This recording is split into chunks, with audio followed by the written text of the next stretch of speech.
muchísimas veces salir a tocar el tambor fue un problema prácticamente hasta legal, te llevaban preso por tocar el tambor en la época de la dictadura. Porque era considerado una manifestación callejera, así que no estaba permitido. Un 1 de mayo cercaron 2, 3 cuadras y todo lo que habían en el medio, para arriba. Y fueron presos, fuimos presos muchas veces por tocar el tambor. Si salían con una comparsa, una cosa así.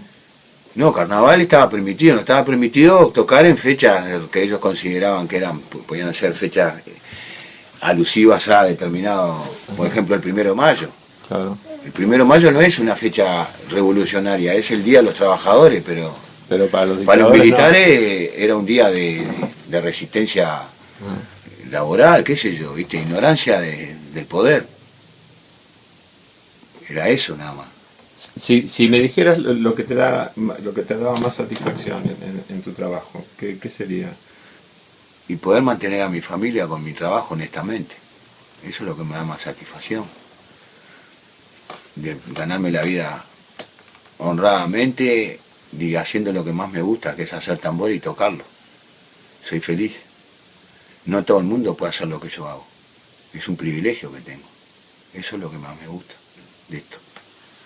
Mantener a mi familia, sacarme un gustito de vez en cuando y todavía encima de conocer el mundo como lo he conocido hasta ahora. Es impensado. Gente que tiene mucho dinero no lo puede hacer eso. Sobre todo que vos visites un lugar y te paguen arriba, escuchame. Tu expresidente Mujica, que lo entrevisté una vez, no sé si te gusta o no, pero él me decía que, viste que él vive muy pobremente. Y él dice que él se siente el hombre más rico del mundo porque tiene el cariño de la gente. No sé si vos sentís algo que la música te trae algo así también, ¿no? Yo comparto totalmente. Ahora, yo no creo que Pepe viva pobremente. Para mí vive como él quiere y eso es mucho. Pobre es lo que lo consideran que eso es vivir pobre. Y de repente estar en una casa con vigilancia, con sirvientes, eso es vivir pobremente, para mí. Necesitar que otra persona lave tu mugre, o que te cocine, o que te cuide tus hijos, eso es tener pobre cabeza, el que necesita que haya alguien para asistirle su vida, no se sabe mantener por sí mismo. Un tipo que no, un inútil, un inservible, ¿qué estamos creando? A mí me parece que eso es ser más pobre de cabeza, tener una casa en un bañario y vivir en una casa con piscina enfrente a la playa, hacer una piscina frente a la playa, me parece hasta cómico, digo, ¿no? Pero comparto porque puedo andar libremente por la calle, no soy paranoico, eso para mí es lo más. Yo te veo que visto de afuera, estás viviendo en una casa que ha sido de tus padres y de tus abuelos. Y sí, fuimos una familia con tus hijos y con tus nietos y haciendo lo que a vos más te llena, que es la música, ¿no? Más allá de los sacrificios, estás en una situación bastante afortunada. Pero hay gente que pasa toda una vida sin poder tener 2 ladrillos. Hay gente que pasa toda una vida sin poder tener una casa. Yo nací en una casa ya, nací propietario.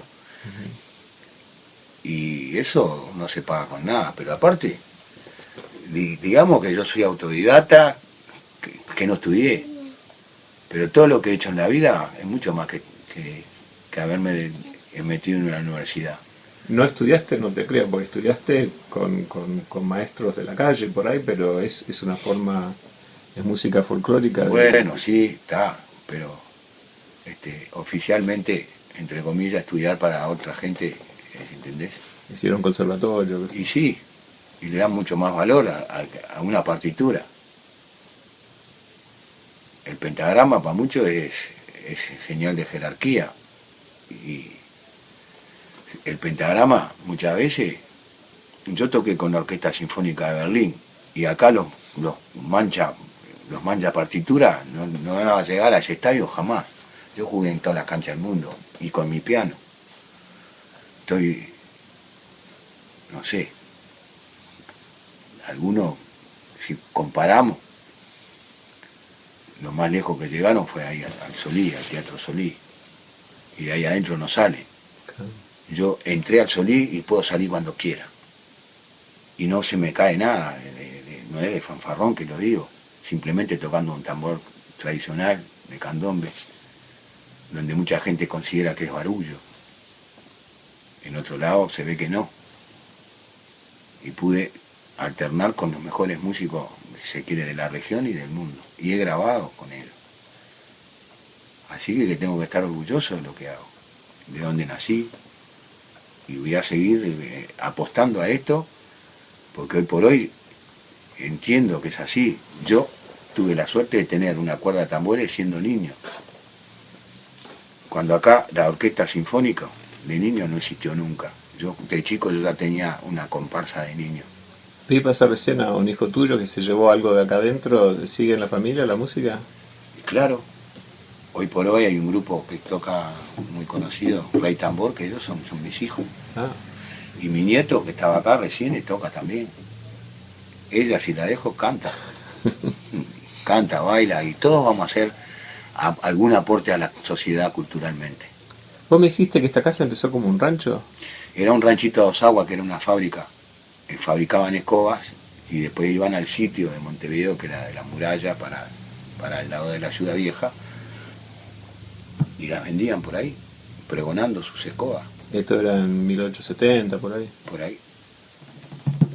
Nosotros calculamos que están a fines del 1820 y pico, pero con papeles oficialmente del 1837 estamos en este mismo lugar.